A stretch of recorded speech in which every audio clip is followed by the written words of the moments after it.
అవును అండి. ఈ ఎగ్జామినేషన్ భరత్ గారు, నీట్ ఎగ్జామినేషన్ నీట్ గా లీక్ అవుతుంది. ఆల్మోస్ట్ అలవాటు అయిపోయింది అందరికి. ఎందుకో ఈసారి కాలేదు లీక్ అని ఆశ్చర్యపోతున్నారు. లీక్ కాకపోతే ఎందుకంటే నేను ప్రతి కూడా ఏడాది ఏదో ఒక జాతీయ పరీక్షలో లీకులు జరుగుతూనే ఉన్నాయి. లీక్ అవుతున్నాయి. జాతీయనే కాదు, ప్రాంత స్థాయిలో కూడా చాలా అవుతున్నాయి. ఇప్పుడు తెలంగాణలో 5 పరీక్షలు లీక్ అయిపోయినాయి కదా. అలా అన్ని రాష్ట్రాల్లో అవుతున్నాయి. పరీక్షల లీకేజ్ అనేది ఒక రాష్ట్రం 2 రాష్ట్రాలకు సంబంధించడం లేదు. కనుక ఎంతమంది వారు అన్నారు కదా, మాఫియా, ఈ కోచింగ్ మాఫియా యొక్క రోల్ చాలా ఉంటుంది. గతంలో మన ఇంటర్ పేపర్స్ కూడా చాలా సార్లు లీక్ అయిపోయినాయి. మనం మళ్ళీ రీ ఎగ్జామినేషన్ పెట్టాము.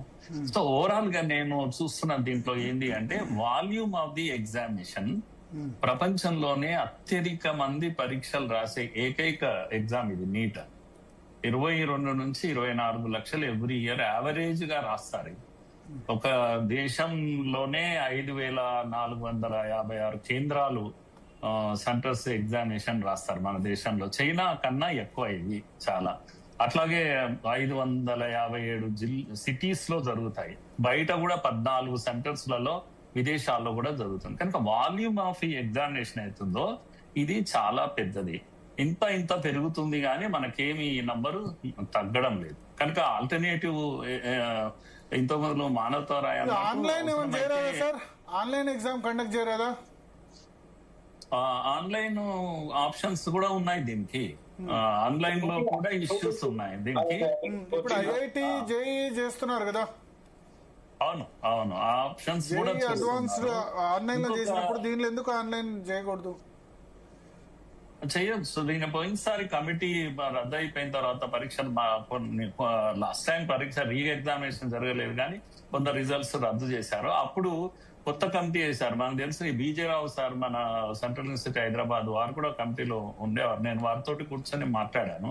దీనిపైన ఎటువంటి ఎక్సర్సైజ్ జరుగుతుంది అంటే అది మామూలు ఎక్సర్సైజ్ కాదండి జరగడము. అయితే మనం రాను మనం కూడా ఏం చేస్తున్నామని అంటే, నంబర్ పెరిగే కొద్దికి దాంతో పాటు లాంగ్వేజెస్ కూడా పెంచుకున్నాం మనం. 13 లాంగ్వేజెస్ లో ఇప్పుడు ఎగ్జామినేషన్ జరుగుతుంది. గతంలో హిందీ, ఇంగ్లీష్ మాత్రమే ఇట్లా జరిగేది. ఇప్పుడు 13 భాషల్లో కూడా జరుగుతుంది. ఇది కూడా మనం అబ్జర్వ్ చేయాలి. స్టూడెంట్ యొక్క సౌకర్యాన్ని పెంచుతూ ఉన్నాం. సెంటర్స్ కూడా రాష్ట్రం యొక్క హెడ్ క్వార్టర్స్ వరకే ఉండేది, ఇప్పుడు జిల్లాల వరకు వెళ్ళిపోయింది. కనుక ఈ సౌకర్యాలు పెరుగుతున్నాయి స్టూడెంట్స్ కు. స్టూడెంట్ నంబర్ కూడా పెరుగుతుంది. అయితే ఈ దీంట్లో ఒక లూపోల్, చాలా పెద్ద లూపోల్ నాకు కనపడుతున్నది ఏంటి అంటే, లాజిస్టిక్స్ ఏదైతే ఉందో ఇది ఎన్టీఏ అనే ఒక్క సెంటర్, ఒకటే ఏజెన్సీ కాకుండా అనేక ఏజెన్సీ కూడా ఇవ్వడం అనేది మంచి ఐడియా. అది నాకు కూడా అనిపిస్తుంది. అవుట్ సోర్సింగ్, ఇది ఎన్టీఏ అనే దానికి అవుట్ సోర్సింగ్ ఇస్తాం. దీంట్లో 75% ఆఫ్ ఎన్టీఏ ఏదైతుందో ఇది అవుట్ సోర్స్ తో జరుగుతుంది. గమ్మత్ ఏంటంటే, ఎప్పుడైనా ఇప్పుడు మన దగ్గర ఇక్కడ తెలంగాణ టీఎస్పీఎస్సీ దీంట్లో జరిగినప్పుడు, పేపర్ లీకేజ్ గ్రూప్ ఎగ్జామ్ జరిగినప్పుడు అక్కడ కీ పట్టుకున్నది ఎవరండి? మా చైర్మన్ పక్కల ఒక ప్రైవేట్ ఎంప్లాయీ అండి, అవుట్ సోర్సింగ్ ఎంప్లాయీ అతను. కనుక అతనికి ఈ బాధ్యత ఉండదు. ఇక్కడే కాదు, దేశం అంతా కూడా ప్రధానమైన ప్లేస్ లో ఎవరు ఉంటున్నారంటే పర్మనెంట్ ఎంప్లాయీ ఉండడు. పర్మనెంట్ ఎంప్లాయీకి ఎప్పుడు భయం ఉంటలేదు. అందుకే ఈ టెంపరీ ఎంప్లాయీస్ అంతటా జమ అయిపోయినారు. కనుక వీళ్ళు పార్ట్ టైం ఎంప్లాయీస్ అంటాం కదా, వీళ్ళు కంప్యూటర్ డీల్ చేసే పిల్లలు అంతా కూడా యంగ్స్టర్స్ వస్తున్నారు, పార్ట్ టైం తీసుకుంటున్నారు. వాళ్ళని నమ్ముకోవడంతో పాపం మన చైర్మన్ సారు దాని పాస్వర్డ్ అవి కూడా అప్పుడు ఆ అబ్బాయి దగ్గర ఆయన ద్వారా లీక్ అయింది. ఇది ఎగ్జాంపుల్, బెస్ట్ ఎగ్జాంపుల్. దేశం అంతా ఇదే మేజర్ గా జరుగుతున్నది. అందుకే ఇప్పుడు ఎన్టీఏలో నేను అబ్జర్వ్ చేసింది, నేను బీజేరావు సార్ తో కూడా మాట్లాడే విషయము, 75% అవుట్ సోర్సింగ్ ఎంప్లాయీస్ దాంట్లో ఉంటారు. 726 మంది అవుట్ సోర్స్ స్టాఫ్ అంట పనిచేసేది అక్కడ. 325 ప్రైవేట్ ఏజెన్సీస్ దీంట్లో గవర్నమెంట్ ఎంప్లాయీస్ సంఖ్య చాలా తక్కువ. ఇప్పుడు మీరు ఎలక్షన్ కమిషన్ ఆఫ్ ఇండియా ఉంటదండి, ఇది కూడా మనకు అర్థం కావాల్సిన విషయం ఏంటంటే, 3 కమిషన్స్ చైర్మన్స్ ఉంటారు, రాష్ట్రాలలో చైర్మన్లు ఉంటారు. వాళ్ళకి పర్మనెంట్ ఆఫీస్ ఎంప్లాయీస్ ఉండరు. ఎప్పుడు కూడా టెంపరీగా ఆ రాష్ట్రంలో ఉన్న టీచర్లను వాళ్ళను పెట్టుకొని ఎలక్షన్ కండక్ట్ చేస్తుంటారు. అంటే ఏ బాడీకి అలాగే వాళ్ళకి సొంత ఎంప్లాయీస్ పెట్టుకోవడం అనేది చాలా తక్కువ. నిజంగా అయితే ఉద్యోగాలు కూడా వస్తాయి, కానీ ప్రభుత్వాలు ఇవి పెట్టడం లేదు. ఇవి పెట్టడం కూడా మనము నేర్చుకోవాలి. కానీ ఏది ఏమైనా కూడా ఇది చాలా విస్తృతంగా జరిగే ఎగ్జామినేషన్. నేను ఇక్కడ ప్రతిసారి ఎగ్జామ్ జరిగినప్పుడల్లా కూడా నేనేమంటున్నా అంటే ఐడియాస్ తో మనం బయటికి వస్తే బాగుంటది. కనుక సరే, ఇప్పుడు శిక్షలు చాలా, ఇప్పుడు మహిళల పైన ఇవన్నీ కూడా ఎన్ని శిక్షలు పెడుతున్నా జరిగేటి రిపీట్ అవుతున్నాయి. కనుక చట్టాలు మార్చాల్సిందే, కఠినమైన రావాల్సిందే, శిక్షలు పడాల్సిందే, కానీ వాటితోటే మారడం లేదు. కనుక నెట్వర్క్ ను ఎలా డెవలప్ చేయాలి, ఎంత పగడ్బందీగా చేయాలి, దీని కొరకు ఐడియాస్ ఏమైనా ఉంటే కూడా మనలాంటి వాళ్ళని చర్చ చేసేటప్పుడు న్యూ ఐడియాస్ కొరకు నేను అందుకే తిరుగుతుంటాను. వీళ్ళతో కమిటీలో ఉండే వాళ్ళతో వీళ్ళతో మాట్లాడుతుంటాను. న్యూ ఐడియా, ఇప్పుడు వాట్సాప్, బ్లూటూత్ ఇవన్నీ వాడి అప్పుడప్పుడు లీక్ అయినాయి గతంలో. ఇది 2013లో మనం నీట్ ఇంట్రడ్యూస్ చేశాం. కాంగ్రెస్ గవర్నమెంట్ ఉన్నప్పుడే నీట్ను మొదటిసారి మెడికల్ కౌన్సిల్ ఆఫ్ ఇండియా దీన్ని ఇంట్రడ్యూస్ చేసింది. అంతకుముందు ఎగ్జామినేషన్ ఏఐపిఎంటీ అనే పద్ధతి, ఏదో all India medical and pharmacy ఏదో పరీక్ష జరిగేది, కొన్ని రాష్ట్రాలు జరిగేది. కనుక అన్ని రాష్ట్రాల్లో కూడా ఎవరు కూడా 10 రాష్ట్రాలకు తిరుగుతూ పిల్లలు రాయకూడదు అని మంచి ఉద్దేశంతో ఒకే దగ్గర ఉన్న దగ్గర రాయాలి, అందరికి ఒకే ఎగ్జామ్ ఉంటుంది.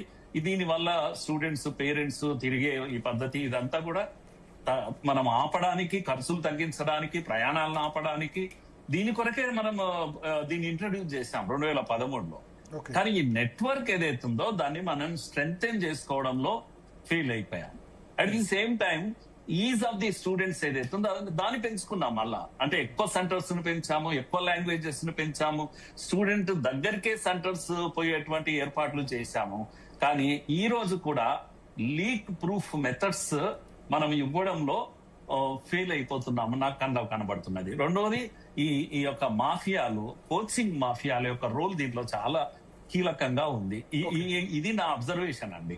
ఓకే ఓకే సునీల్ గారు నమస్కారం అండి. నమస్కారం. సో ఏంది దీని సొల్యూషన్ ఏంటి? గతంలో ఎంసెట్ కూడా లీక్ అయింది. అవునండి. సరే, అన్ని రాష్ట్రాల్లో కూడా లీక్ అవుతున్నాయి. ఈ ఆన్లైన్ మెథడ్ చేయరాదా దీనిలో, నీట్లో? అంటే ముఖ్యంగా ఏంటంటే ఈ ప్రపంచవ్యాప్తంగా మాక్సిమం నెంబర్ ఆఫ్ స్టూడెంట్స్ రాసే ఎంట్రన్స్ ఎగ్జామ్ ఏది అంటే నీట్ ఒకటే. Around year by year number పెరుగుతూ వస్తున్నది. ఓకే. ఆల్మోస్ట్ 10-12 లక్షల దగ్గర నుంచి స్టార్ట్ అయింది. 2013లో స్టార్ట్ చేశారు. ఆ తర్వాత ఏఐపిఎంటీ కానివ్వండి, మిగతా ఎంట్రన్స్ ఎగ్జామ్స్ వేరువేరుగా కండక్ట్ చేస్తుంటే అవన్నీ కూడా దీంట్లో ఇంక్లూడ్ చేసి అవన్నీ కూడా తీసేసి ఓన్లీ నీట్ ఒక్కటే ఉండాలి అని ఎగ్జామ్ తీసుకొచ్చారు. 2016 నుంచి నీట్ ఎగ్జామ్ కండక్ట్ చేస్తూ వస్తున్నారు. సో ఆ 2016లో స్టార్ట్ అయినప్పటి నుంచి కూడా నెంబర్ గ్రాడ్యువల్ గా పెరిగి ఆల్మోస్ట్ డబుల్ అయింది. 10 లక్షల 12 లక్షల దగ్గర నుంచి ఆల్మోస్ట్ 25 లక్షల దాకా వచ్చింది. ఈ 25 లక్షల మంది ఎంట్రన్స్ ఎగ్జామ్ రాస్తున్నటువంటి టెస్ట్ ని ఎంత సీరియస్ గా తీసుకోవాలి? అది ఏ గవర్నమెంట్ అయినా కావచ్చు.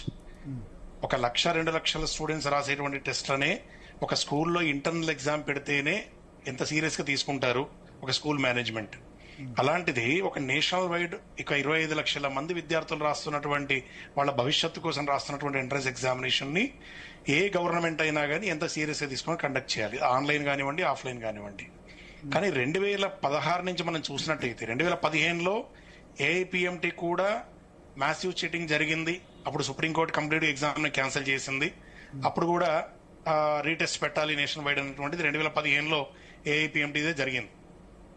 అప్పటి నుంచే ఈ నీట్ అనేటువంటిది ఓన్లీ ఎంట్రన్స్ ఎగ్జామ్ గా మారింది. మనకు 2016లో అంటే మనం చూసుకున్నట్టు మనం 2016 నుంచి ఇప్పటి వరకు చూస్తే ప్రతి సంవత్సరం ఏదో ఒక ఎలిగేషన్ వస్తున్నది ఉన్నది. మనకు నేషనల్ వైడ్ ఎగ్జామినేషన్ క్యాన్సిల్ కాకపోవచ్చేమో కానీ బట్ ప్రతి సంవత్సరం కూడా ఏదో ఒక ఎలిగేషన్ అయితే వస్తున్నది. అదే అలా ఎలాంటి ఎలిగేషన్స్ వస్తున్నాయంటే మనకు అది ఎలక్ట్రానిక్ గ్యాడ్జెట్స్ వల్ల కావచ్చు, ఇప్పుడు ఇంతకు ముందు సార్ చెప్పినట్టుగా బ్లూటూత్ డివైజెస్ కావచ్చు, లేకపోతే ఇంకా లాంగ్వేజ్ ట్రాన్స్లేషన్స్ కావచ్చు, లేకపోతే క్వశ్చన్ పేపర్ ట్రాన్స్లేషన్స్ కావచ్చు. సో రకరకాలుగా అంటే ఇలాంటివన్నీ ఎందుకు జరుగుతున్నాయి? సో ఇప్పుడు 2024లో బీహార్, గుజరాత్ లో మనకు పేపర్ లీక్ అయింది.